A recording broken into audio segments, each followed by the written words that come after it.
So much to reflect upon, so much to consider, to think, to speak, to be, just life, It's a funny thing. Therapy Thursday. What has been your theme? Did anybody else wake up this morning feeling like something's different? Something in the air feels unfamiliar. Maybe it's familiar. Do you feel like yourself? Do you feel authentic? Do you feel aligned with your own integrity? How is your life going right now? How are you handling these crazy times? Are you able to reflect? Are you able to decompress? To slough off the stress? To boost your immune system? To reset your nervous system? These aren't exactly the most easy of times. If anything, they're more challenging for many people, especially if you've been thrown off your rocker and you've been living this particular life that all of a sudden it's like, wait a minute, nothing feels normal anymore. What is normal? What is normal? Like in your book, what is normal for you? What does your average day look like? Do you think it is better now than it was a year ago, a month ago, 3 months ago, 6 months ago? Like, what was your life like before all of this craziness ensued? Because with everything that's been going on, you need to take time to reflect. Do you think you're in a better space, a worse space? Do you feel like you're more familiar with your internal space? Or are you more like grasping externally for things to stimulate you? These are times when we should be really going within and recognizing, what is my intuition speaking to me? What am I feeling? We have 5 senses. We are extrasensory beings. We are sentient beings. We are human beings, not doings. The more we can be with ourselves, we can recognize that we have those 5 senses for a reason. And each one of those senses makes us that much more sensitive to whatever's going on within that's affecting the out, whatever's going on outside that's affecting the in. Basic human needs. What in your life do you feel you haven't gotten your needs met? At what point, whether it be as a child or even in this moment, do you tap into those moments when you realize the fear is really about not getting your needs met? The only reason we buy into fear is because one of our needs is feeling unfulfilled. We're afraid of getting them met. We're afraid of someone taking something from us that fulfills the needs that keep us living, being. But do you know nobody can take away from you what you yourself is responsible for providing for you? Now, when we were children, it was different. Many of us didn't get certain needs met at certain points of our lives. This caused traumas. This caused deep-seated pains that with those pains as young children, when those needs weren't met, our parents did the best they could, or maybe they neglected us, we lodged those memories into our being. We learned coping mechanisms. We learned survival tactics to get those needs met. And as a result of creating these coping mechanisms, these survival skills, we went through our life using those to get those needs constantly met. So whenever we got triggered, whenever we still get triggered by those old needs, those old traumas, those wounds as children, as adults, we're still living in our child wounds. We've grown up, but we're still living from past wounds as if somebody else is doing that to us. But here's the truth. Truth is important here. When you really sit with and you recognize and go to the core of your childhood wounds, then you can also establish who was unable to meet those needs for you at those young ages. And at those young ages, when you establish those coping mechanisms to get your needs met, those survival skills, because those survival skills are what dictated how you proceeded with life.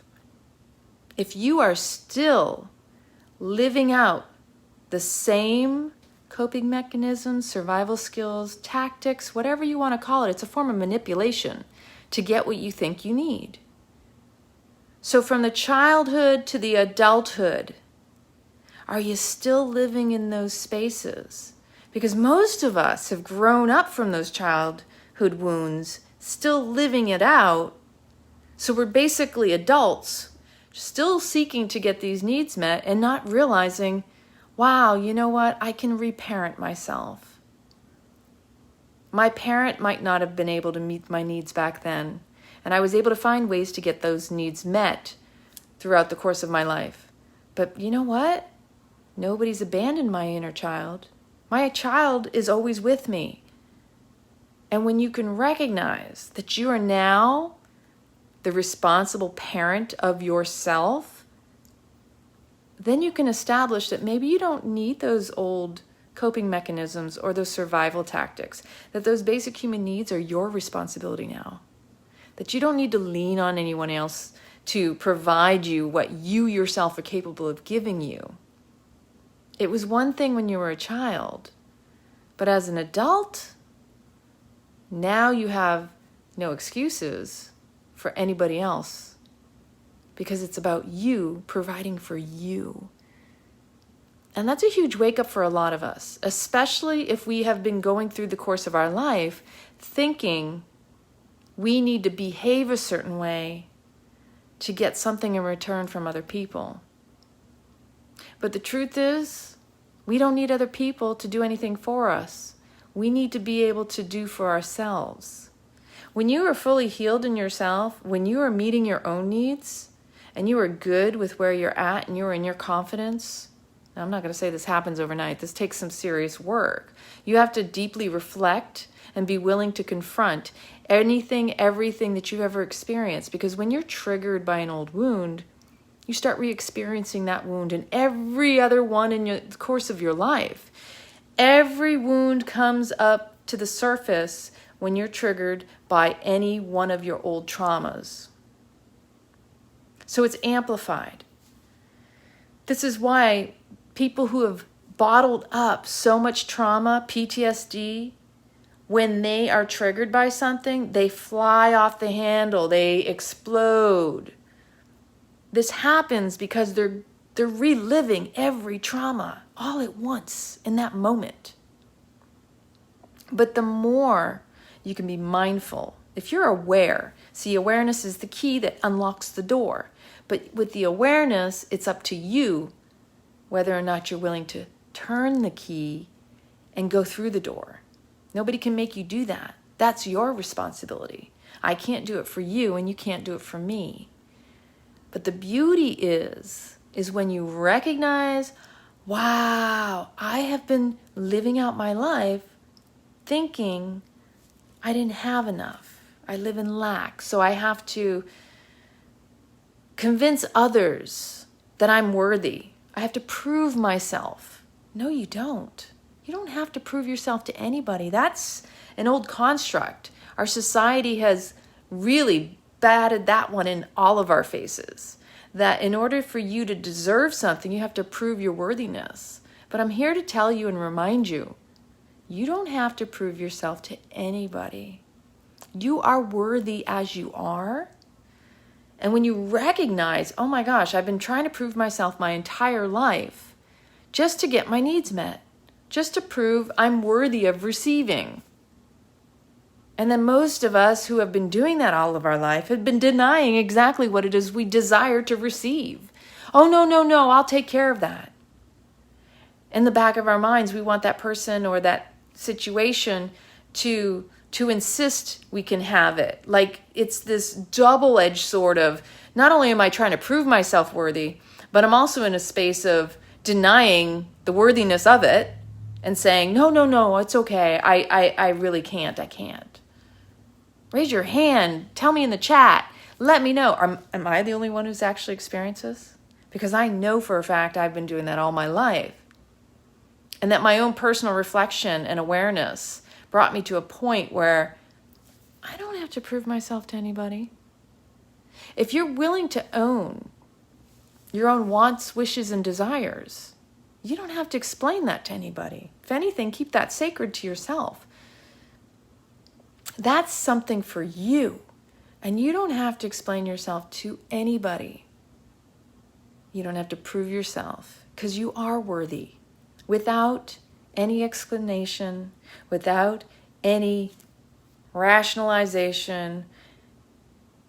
It's just between you, the universe, energy, the vibration that you set, and the focus and the appreciation of what you are willing to receive. You don't have to be willing to receive that which you do desire. We can desire something and deny it all day long. How many of you have done that? I know I have. I want this, but yet, oh, no, I don't know. I don't know how to receive it. I don't feel worthy of it. I don't think it's good enough. I don't think I'm good enough for it. If anything, most of us will accept what is familiar. Not that it's good for us, but just that because we know it, if it's familiar, at least we know what to expect. It's hard to expect or receive something you don't even recognize as being familiar to you. You can say you want a wonderful relationship with another person, but if all you've had is trauma relationships that have constant conflict, then how would you know a clear, concise, communicative, open, receptive relationship? How would you recognize that? It's not going to feel comfortable because it's not familiar to you. You have to lean into the discomfort because sometimes the discomfort is where your comfort lies. And sometimes the comfort is the most discomfort. Like I said, a lot of people will lean into what's comfortable because it's familiar. Meaning, if you come from a dysfunctional family, you come from abuse, trauma, pain, beatings, abuse in the form of verbal, physical, emotional abuse, if that's familiar to you, chances are you're going to go running to that quicker because it is comfortable. But you may not like it. It's just all you know. And we can't actually know what we don't know until we know it, right? So it's in the awareness of recognizing this is what I've always done. And it hasn't gotten me what I wanted, right? The definition of crazy, doing the same thing over and over again and expecting a different result. But you know the signs, you know the keys. All the awareness is right there for you. It is not something that is out of your space. It's in your face. So when something feels uncomfortable, but it seems kind of neat, it's unique, it's, like I said, unfamiliar, be willing to lean into it.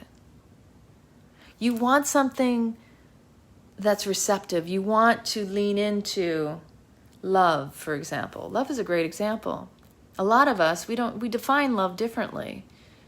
Is love words of affection? Is love presence and gifts? Is it time? The love languages, the 5 love languages. Learn your love language. That's important. And don't deny yourself. I myself, for one, there are 2 top love languages for me. I absolutely love gifts. And I had never owned that until this past couple years because I do like to receive gifts. And you know why? It means the person puts in time and energy, thoughtfulness. They pay attention to the little things. They recognize how I light up around, let's say, for example, something I enjoy doing. And so they cater the gift to something they've been paying attention to what I say, maybe what I wear, a favorite color, certain gemstones or jewelry, or maybe even fashion. Affection. I am the cuddler. I am the huggy person.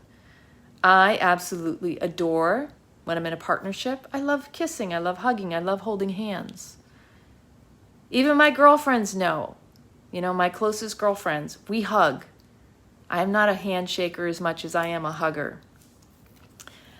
And it's really important. You know what your love language is, and you own it, embrace it, honor it. And don't be afraid to say, that is my love language. Yes, and of course I love words of aspiration and inspiration and accolades. That's wonderful, because you're paying attention, right? And where attention goes, energy flows, and that in itself, appreciation, creates more of. And if you really enjoy something I do, I will do more of it. If you're not acknowledging it and you're taking it for granted, I'm the first person to tell you right now, I'll stop doing it. I will stop doing it. And that includes preparing beautiful, wonderful meals for you. Went through that in my last relationship. That includes giving massages. I do actually hands-on. I'm an amazing masseuse. I don't actually advertise that one. It's these little things in life that if you are not expressing, communicating, because relationship is about communication, and we humans, again, going back to the basic human needs, you need something fulfilled, you have to be willing to ask for it. And this was a conversation I was having with a friend the other day. I truly appreciated when I was working in the UK. I was in the Air Force. And there was this one man, and this story cracks me up. So you may or may not appreciate this, but I appreciate it because of the message within this is really important. Here's the thing. My family, I was always taught to ask. Why? Because if you don't ask, you don't know. And you can make up all the stories in your head as to what coulda, shoulda, woulda happened had you asked the question, but you need to let that go and not create the craziness in your mind. If you are willing to ask for something, at least if you get a no, you know where you stand. But if you never ask, you'll never know if you might have gotten a yes. And sometimes you'd be surprised. People are always willing to give when you're willing to ask. So let's tell this story. This is a beautiful story. Years ago, I was TDY, temporary duty, to the UK. And there was this man. He was a friend of the group that I was hanging out with. And we used to go to the British pubs. And in the evenings, going out drinking and dancing. My big thing was dancing. And we would have fun. The whole crew of us were just a bunch of fun. We used to love to dance and yeah, we were drinking. It was those days, right? And we would always have so much fun, laughing, playing, what have you. This one man, he was decent looking. And he was the type of man, he would go to every single woman at the end of the night and he would ask them to go home with him. Now, the average person would be like, oh my gosh, that is just so la la la, whatever your judgment is. But I admired him. I admired him for this one reason especially. He was so determined, and this is also something they do in business, people. Some of you already know this. He was so determined that he would get someone to go home with him every night that he did. See, this is sales, people. You can ask one person and stop because you got to know, because that maybe it made you feel less than because you got one no. See, here's where character lies, and this is also determination and dedication. When you have a goal and you have a priority, this is about human needs too. When you feel you want to fulfill a need so badly, you will do whatever it takes. You will ask as many times as you want until it gets fulfilled, until you get your yes. So what he taught me with witnessing him, he would ask every single person. He got as many no's until he got one yes. Anybody could judge him and say that's disgusting, that's whatever, it's man-whoring, whatever you want to call it. Or maybe even judge the women. But the truth of the matter is, he was willing to ask, and I admired that. And that taught me a very valuable lesson, that as long as you're willing to keep on asking, no matter how many no's you get, somebody is always going to end up saying yes. Think about that. How many times are you willing to ask before your yes? Are you going to continuously let one no beat you down? Or are you going to turn around and just keep on going? This is the thing about the world. The world can say no to you 1,000,001 times, but there's going to be at least one yes out there. Just like for us men and women who are single, we think, oh my gosh, it's the end of the world because the person I loved so much broke up with me. I'm sorry, people. There are plenty of fish in the sea. Don't lower your standards because you think there's only one person out there and that one person is the one person that got away. Don't go back to the old just because you think it's safe and familiar.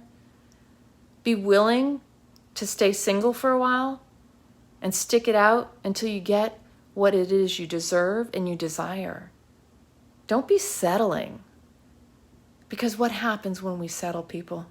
We feel unfulfilled. We're miserable. We're holding back ourselves. We're holding back that inner child from getting what it wanted initially. So let's go back to our childhood and recognize that there was a time when someone was unable to meet our needs, and so we learned survival skills and coping mechanisms. And all those were to satisfy when the need wasn't met. The problem is we continue to use the same coping mechanisms, the same survival skills to continue throughout the course of our adult life, not realizing that, you know what? We're the ones who are here to meet those needs. We're the ones who can show up and reparent and take care of that inner child and say, you know what? I got your back.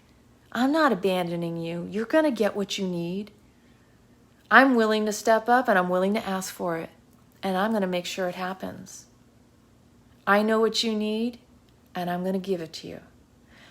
Don't worry about other people meeting your needs because you're the adult now. And the more each and every one of us is willing to take personal responsibility and be accountable, you know what that means? We are response-able and we are account-able, meaning only we are able-bodied to take of personal responsibility, response-able. We have made this so much more complicated than it needs to be. Nobody else can fix us, help us, or do for us what we're not already doing or willing to do for ourselves. We cannot continue to live in a codependent nature, which I think this is where we've gotten as a society, thinking that someone else is going to step in, step up, and take care of all these things around us, or make somebody else do something to make us feel better about our situations. The truth of the matter is we are all adults here. Granted, some of you are parents. Yes, you have children to take care of. You need to be that account-able body for your children. And I have huge respect for all you parents out there. You know why? Because you took on a role not everybody is willing to take. And those are the children you are rearing up to take care of the world when we're done. So you need to be that conscientious, that in alignment and in integrity, able being, bodied being for that child, for those children. They need to witness a strong role model, an accountable-bodied parent to show them the ropes that they themselves know that they can take care of themselves when they become your age. Doing the best you can, even if at some point you're unable to meet their needs, it's okay. But to nurture them in such a way that you also remind them that if there was something that you were unable to fulfill, that when they get older, they don't have to continue to use coping mechanisms, survival skills, manipulation to get their needs met, but that you can teach them ways and skills to take care of and accountability for themselves. See, this is the thing that we all have to be doing as adults, is living through inspired living. If you are demonstrating adult behavior, stepping into these positions of power, as adults, we are the ones we have been waiting for. As Gandhi said, be the change you want to see in the world. Don't look around you and point fingers, because you got three pointing back. And the truth of the matter is, nobody wants to be pointing fingers outward, because there's always retribution when those three ricochet back. See, here's the thing about life. We can walk around and talk about other people not doing the right things, or, saying how, oh, it's this one or that one, but how much power is in that? We're giving power away when we do that. We want to demonstrate to the future generations, to the children growing up today, that we are the adults, and we are taking personal responsibility, and we are accountable for our actions. That they don't look at us with hypocrisy. Because I know as a child, I was very much aware, and I could look at adults and see hypocrisy in front of my face. Don't discount children. They're much more intuitive than you give them credit. They see through our BS. That's flat out truth. These children today especially, some of them will call you out, and they have no problem doing that. Why? Because they're much more intuitive. And don't poo-poo on them. If anything, cultivate that. Nurture that. Empower that. These are the children that are going to be taking care of us. So we need to be taking better care of them. We need to be empowering these children. A lot of these kids aren't even getting the basic skills taught to them. In school, I heard about, what was it called? The Common Core. Oh my goodness, I'm sorry, but a lot of this schooling, they're really lacking the stuff that I know that when I went to school, we learned phonics, how to articulate words, how the etymology of words, how to speak, how to communicate with one another. Yes, life has challenges, but we need to be able to articulate and communicate better with one another. Because isn't that the whole goal of humans? To be better humans is to be better communicators. To show up and actually be able to listen to one another. To not try to impose and tell. And, we need to be able to relay. So communication, 90% of what we say is for us to hear. Think about that. I know as I speak, and those of you listening, the majority of the time I'm listening to myself, because I'm realizing, wow, it's a good thing this is being recorded. I can go back and listen to myself.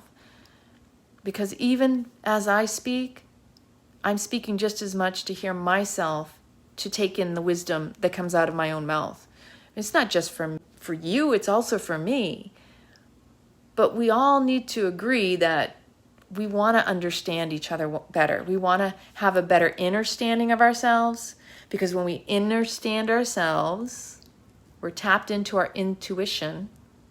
This awareness here allows us to understand others, to be able to relate better. To relay is to share that information across lines receptively. That whatever it is you're willing to be vulnerable and courageous to say to me, I can take that in without judgment, without the need to correct you, just to be there to hold the space for you to listen. That's probably the majority of what we all need. someone who is willing to witness us, to really see us, to hear us. Just in the, hey, I exist. Thank you. Thank you for seeing me. I appreciate you. I appreciate you for appreciating me. Because your time, your actual devotion to holding that space, your presence is a gift in whatever way it shows up. We all really want to walk away leaving the other person feeling that much better about themselves, right? I know I do. Sometimes I do admit there are moments, and I do it because I have a little instigator in me. I have a little poke-provoke. I have a little pitchfork, we got the devil and the angel on the shoulders type deal. I admit that. But I realize that is part of my teaching. That is part of my path. I've always had that. It's part from my learning, but it's also sometimes it's the tough love that comes out of me. And some of my good friends know it. They've experienced it. My family too. Tough love will call people out. I know my girlfriend, she mentioned today, I'd rather have someone that I dearly care for call me out to my face than to talk about me behind my back. Isn't that the truth? Nobody has any time for gossip and drama, trauma. I mean, truly, when we engage in the type of gossip that is harmful and belittling and degrading to another person, that only shows our insecurity. It's very telling. So the words that you choose, and I was engaging the other day on some Twitter feeds, for example, and I recognized something that, and you all know, because the collective right now is very defensive. Like you go around certain people and they are just quick to defend and attack. They're on the offense, so they don't have to go on the defense. It's very passive aggressive. It's easier once you attack someone, they are the ones on the defense, so you don't feel attacked. That's how passive aggressivity works. But all that is coming from the wounded child that hasn't healed or recognized and acknowledged the wound. And essentially, the deepest part of that wound is insecurity. And the deepest part of that is the fear. Because we're always acting out of love from the heart or fear that's based out of the mind. And the fear is always lodged in the trust and an ability to feel they will receive love, worthy of love, or will experience it. When you really get down to the core of all of this, you recognize and go, wow. And when you are compassionate within yourself, you can extend that to other people. So if someone is coming at you and attacking you, just know all that's showing is they themselves are so insecure. That's the projection of what it is they feel they're being attacked from their inside, because we are the first ones to attack ourselves. When people project out their inner attacks, it's very clear. It's very telling. But when one hurt person meets another hurt person, it becomes this huge entanglement of anger, rage, frustration, of two hurt people hurting each other, wounding each other that much more. Instead of coming to the inner standing that, hey, I have an inner wound that needs healing. I have an old, unmet need. This need to feel safe is usually what it is, and loved, protected.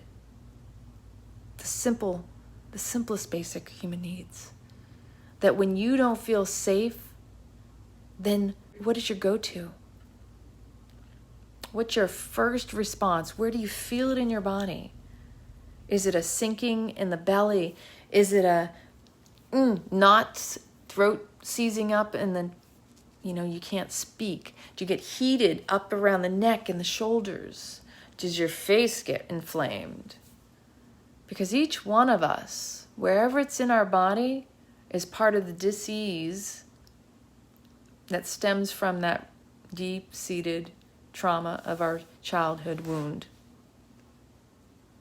And I wanted to discuss the basic human needs tonight because I recognize that in the collective. I recognize it in my daily life when I go out. I stay in my own little bubble. But I am very much aware that when I wake up in the morning, I can feel it. I sit in my meditation, I can sense it. I can pick up on it. And even when I myself last week was sitting with, wow, where are we holding ourselves back, people? That is a collective thing. Where have we been holding ourselves back because we don't feel worthy? We don't feel worthy, but we're willing to be told how to behave. We're not feeling worthy enough to speak up and say, no, I don't feel right about this. A lot of people out there don't even feel like they can voice their own opinions because there are so many who are very adamant in shutting them down. Think about that. Every one of us should feel safe enough to have discussions. We don't have to agree, but I'm willing to listen to you. Are you willing to listen to me? When one person doesn't feel safe enough to speak up because they feel they'll be condemned, how many of those people are working through old childhood wounds? This is a big collective theme right now. Think about this. This is a huge wound that I guarantee many of you, and I was one as well, that when you were a child, you didn't feel safe to speak up, to let your voice be heard, to express yourself, to be your authentic self. And now with everything going on, especially right now, a lot of silencing, a lot of shadow banning, all this stuff. Most of it, you don't even want to speak about it because you feel like it shuts you down even more, right? How sad is that we are in that type of state right now? That even on social media, you're afraid to speak. Because when you speak, nobody sees you, nobody hears you, you're silenced. Basic human rights, people, Constitution or not, the truth of the matter is, it is your human right to be able to open your mouth and speak. Now, that doesn't mean you have to be nasty. It's not about being harmful toward others. Expressing yourself is one thing. We all have opinions. This is the irony, right? So everybody's got opinions. You know what those are like, right? The joke. We all want to be heard. And so all of a sudden now it's like, oh, well, I want to voice my opinion because everybody else is voicing their opinion. But it's not always relevant. So there's where the fine line of discernment comes in. That's totally different than when you really feel you need to speak your truth, you need to express yourself, and then you don't feel you can be heard because you're not feeling safe enough to do it. Where are we in this culture, in this society now, that we have gotten to a point where nobody feels safe enough to speak their truth or to determine, we just went through an election here. I heard so many people who were afraid of admitting who they wanted to vote for. They were afraid to speak up and say, this is who I voted for and whatever. And actually, that's nobody's business. This is the whole point of it. It's supposed to be your choice, and you don't have to justify or prove yourself to anybody. But the problem we've gotten into, especially because of media, propaganda, just a little bit of that going on. Sensationalization is high. And there's so much power of suggestion. There's a point where people are losing sight of what is your truth and what is the truth of what you have bought into. Now, for me, as I was growing up, as I was a young child, I had to recognize that my parents had their dynamics in their relationship. They had their story. And as I got older, I was living a particular story. I was behaving a certain way. It wasn't until this one particular relationship I was having with my Italian boyfriend that I came home and realized, oh my gosh, it had gotten volatile. It had gotten to the point where I recognized that I became my mother and I was dating someone very similar to my father when they were together. That was my wake-up call. That was right about the time I decided to do Date with Destiny with Anthony Robbins, and that changed my life. Because in that moment, I realized I'm changing. I'm changing. This is not me. This is not my story. When I recognized it, it was in that moment that I saw it.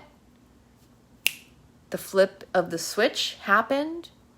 I consciously chose to change in that moment. And each and every one of us can do it. But you have to be willing to put in the work, the effort, and recognize it. You have to actually confront it and honor where it comes from and say, oh my gosh, that wasn't even my story. I mean, that was my thing. That wasn't even my story. I mean, seriously? That was my parents. I'm living out their life. Anybody else done this? Because I know I'm not the only one. And when you recognize that, you can rewrite your story. You can heal your past. But until you recognize it and you're still running through the same patterns and the coping mechanisms and the behaviors and, again, crazy is as crazy does, it's not going to change. Just because you want something different doesn't make it different. You can want all you want. But until you do, there won't be follow through. Okay? These are truths, life truths, people. So I jump on here just to encourage you to remember that everything you do is inspiration. Why? All right, here we go, people. The breath. The breath of life is the spirit within. And every breath you take is spirit living in you. So every breath you take, every word you speak, every step you take, every moment of your life is a gift. And it is always upon the breath. Because everything you do comes with the breath. Without the breath, you wouldn't be living. Before God spoke the word, there had to be the breath, ispirazione, the spirit within. And when you can recognize that, take it back to the breath. That when you feel triggered, take it back to the breath. Breathe long, slow, and deep. Just a few times. Rejuvenate yourself.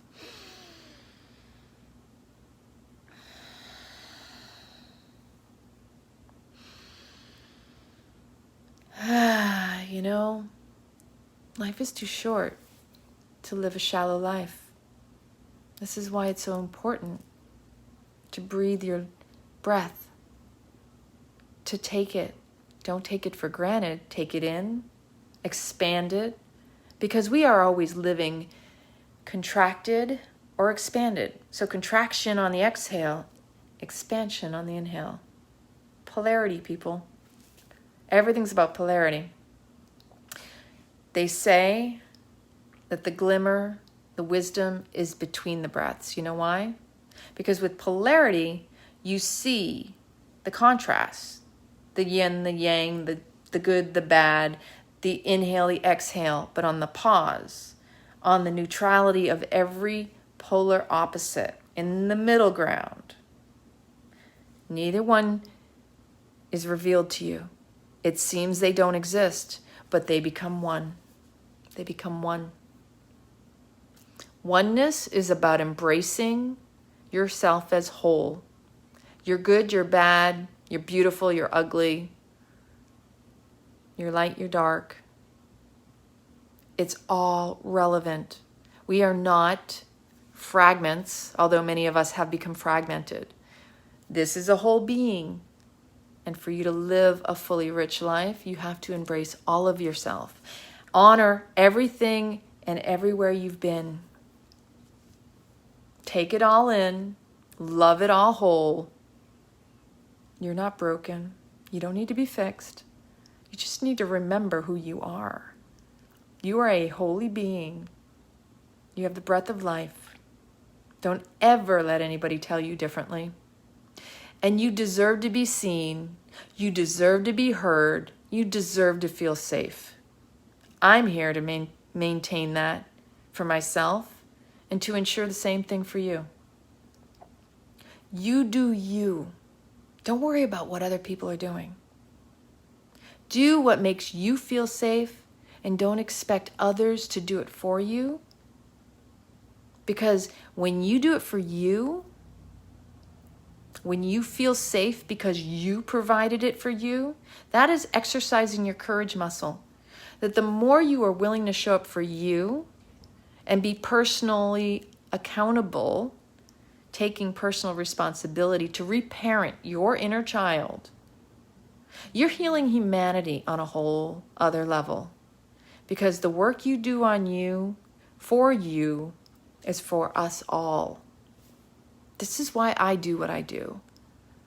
I don't just do it for myself, but there is selfishness in selfless service. You have to do it for yourself first. Because until you do it for yourself first, you are no good for anybody else. The martyr never wins. If anything, the martyr is the one who suffers the most. Because they don't even see the resistance and why they're not healing. They think they're doing for others, but they're doing it with something expected in return. You have to drop all expectations and just be good with what works for you. Work on you first. Heal yourself, because when you heal yourself, you're inspiring others. Again, the spirit within you, when it is whole, it attracts and it enhances and amplifies the spirit within everyone else around you. The more your spirit is whole, the more the lighthouse you become. You lead the way, you light the way. People are drawn to you, as they say, moths to the flame. And everybody wants a piece of that baby. Remember, the breath of life, it's the most important thing you'll ever take in. And it's a constant thing. It never goes away until you do. So much love. Yeah. Never let anyone tell you who you are, because you know who you are deep down. But a lot of us out there, and I know I was like this for a long time, we tend to hide. And we don't even let ourselves see ourselves. We have to be willing to really go within, to confront and allow and honor the true nature of who we are, to really re-embrace our inner child, to remind ourselves that I am whole as I am. I am whole as I am, and you are too. Yeah, some of us still have some wounds we're still confronting, but they're not who we are. They're just memories that have been so deeply lodged within our mind that it's numbed our heart. It's numbed our senses. Because when we numb the pain, we numb the joy, and we're constantly grasping for more joy because of the numbing. Hence addiction. Addiction is because we're trying to feel what is already numbed. We all have some form of an addiction. We're all seeking some form of joy, pleasure. We want to feel better about ourselves. But we don't have to prove that to anybody. We just have to be willing to grasp it, to embrace it, to be willing to step into it. You know? We've all been disempowered from the point of birth. We were told about how bad our sexuality was. That's a whole nother topic. But let me just say this. Sex is healing. And I'm not saying you need to go out and have it with anybody else. Whole nother topic. Got a whole nother series. But just get back to the basic human needs and know that you're the one responsible for fulfilling them. Nobody else has to do it for you. Let me know in the comments if this helped, resonated with any of you. I love you so much. So grateful for every one of you. This was Therapy Thursday. Beautiful, beautiful light in each and every one of you. Let yourselves be seen. Let yourselves be heard. And if something feels exhausting to you, check in with yourself.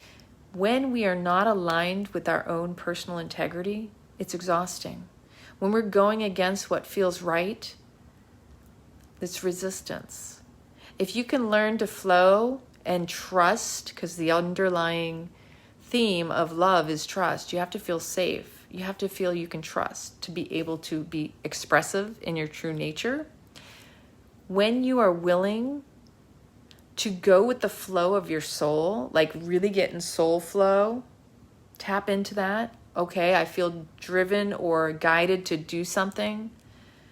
When you step into that, life is like gravy. It flows like a river. You don't need to be paddling upstream. But when you are feeling exhausted, that's a sign that you're going against your heart and your soul. And you're working and operating from here. We go along to get along. 9 times out of 10, it's not what belongs in here. And just be willing to recognize and confront that in yourself. Nobody else needs to be calling it out for you. I'm not here to point fingers, and neither should you be. And if you get triggered, lean into the trigger. Don't attack or react to anybody. That doesn't get anybody anywhere. Be willing to lean into it. Get a better understanding of yourself. Like, oh, wow. Tell me more. Okay, what is this trying to tell me? I've been here before. It feels familiar and I don't really like it. There's some healing in that. Are you willing to face your own demons, your own shadows, whatever it is? Because what you resist will persist. The moment you lean into it, you will find it lightens up and the exhaustion, it goes away. That's where the healing work needs to happen. And if you hadn't been doing it over these months, that was the key to doing the shadow work, is recognizing that anytime you're triggered, you're coming from an old trauma, an old wound. Something is coming to surface to say, hey, we're ready to be healed, but only if you're willing to confront and sit with it. Our emotions are guidance systems. They're there for a reason. And they're other vibrations, you know? It's just swirling on up and out from within. It's saying, ah! Good stuff. It's good medicine. And just to remind you, we are all each other's medicine. You know, some people, they take pharmaceuticals, some people do drugs, some people do plant medicine, some people do breath work, some people do yoga. There's so many forms of medicine. There's so many healing modalities. It's all relevant, and it all is part of your path. There's no good and there's no bad. And there's no need to judge what someone else does. Just do what's right for you. The truth of the matter is, we're all showing up to help each other heal. And, you know, like Ram Dass said, we're all just walking each other home. We may not be at the same point of healing or along the same part of our path together, but we're all going in the same direction. That's for sure. So don't judge anybody else's growth or where they are. And don't feel you have to defend yours. Because whenever you're defending your stance or your position, it's coming from your mind, your ego, not your heart. Because when you are in alignment with yourself and you know yourself to be true, there's no need to explain. That's when you know you're healed. You're not explaining yourself.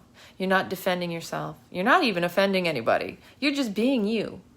You're just in your inauthenticity. Your authenticity, your integrity speaks volumes. People will show up to you the way you show up to you. And remember, when you are treating yourself well, it just ripples out and everybody follows suit. So remember your beautiful souls, each and every one of you. I love you. You deserve the best, and you have nobody else to lean on but yourself. When you take care of you, nobody has power over you. That's empowerment. You have the power. Remember that. Repeat that in your head. I have the power. I am enough. I am love. I am. I am. Have an amazingly blessed evening. Sweet dreams. I love you.